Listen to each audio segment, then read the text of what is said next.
Assalamualaikum warahmatullahi wabarakatuh. Jumpa lagi dengan saya di channel Si Maghrib. Apa kabar kalian semua? Semoga kita selalu dalam lindungan Allah Subhanahu wa taala. Amin.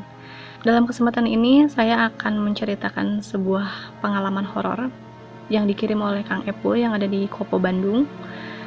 Untuk kalian yang baru bergabung, silakan klik dulu tombol subscribe-nya dan nyalakan lonceng notifikasinya.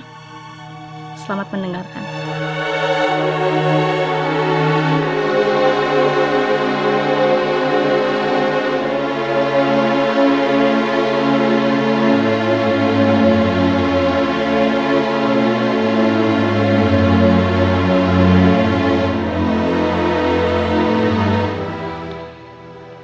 Ini adalah kisah nyata yang dialami oleh karyawan saya 4 tahun yang lalu.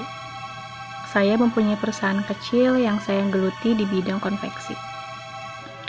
Karena rumah kami tak memadai untuk kebutuhan pekerjaan itu, kami memutuskan untuk mengontrak sebuah rumah yang jaraknya tak jauh dari rumah kami.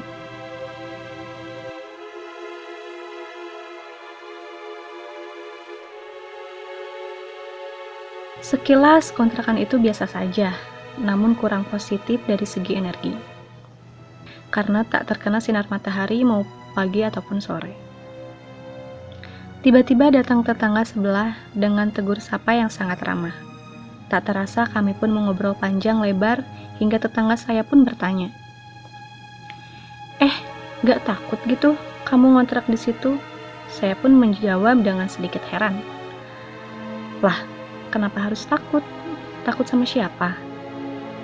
Lalu tetangga saya pun bilang, "Kamu nggak tahu ya, kalau di kontrakan ini banyak sekali kejadian. Malah orang-orang yang sebelumnya ngontrak di sini pernah bilang kalau setiap jam 12 malam suka ada yang nemenin." Percaya tak percaya, saya hanya bisa diam sambil tersenyum dan menghiraukan omongan tetangga itu. 1 minggu sudah saya mendiami kontrakan itu.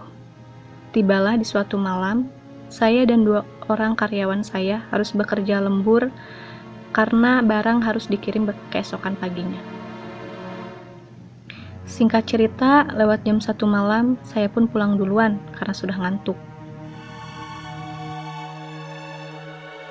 Dan tinggallah hanya 2 karyawan saya yang melanjutkan pekerjaan. Sebut saja namanya Gofur dan Ijro. Tanpa terasa, si karyawan yang bernama Ijro pun tidur duluan karena sudah ngantuk. Tinggallah 1 karyawan lagi yang bernama Gofur yang masih melanjutkan pekerjaan. Gofur bilang malam itu sedikit berbeda dari biasanya. Suasana berubah mencekam. Bulu kuduk Gofur berdiri seketika saat mendengar suara mesin jahit yang menyala tiba-tiba di belakang dirinya. Padahal, waktu itu temannya Ijro sudah tertidur. Dengan berat hati, Gofur pun memberanikan diri menoleh ke belakang untuk mencari tahu siapa yang menyalakan mesin jahit itu. Alangkah terkejutnya Gofur karena melihat ada laki-laki yang sedang duduk tepat di mesin itu membelakangi dirinya.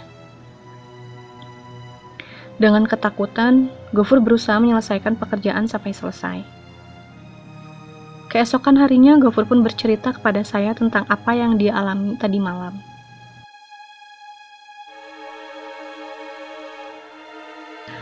Wow, cukup menyeramkan sih menurut saya. Gimana menurut kalian?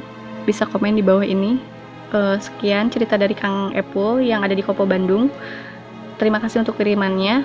Buat kalian juga yang punya pengalaman mistis, bisa kalian kirim di Facebooknya Si Maghrib atau di emailnya Si Maghrib. Sekian untuk cerita hari ini. Wassalamualaikum warahmatullahi wabarakatuh.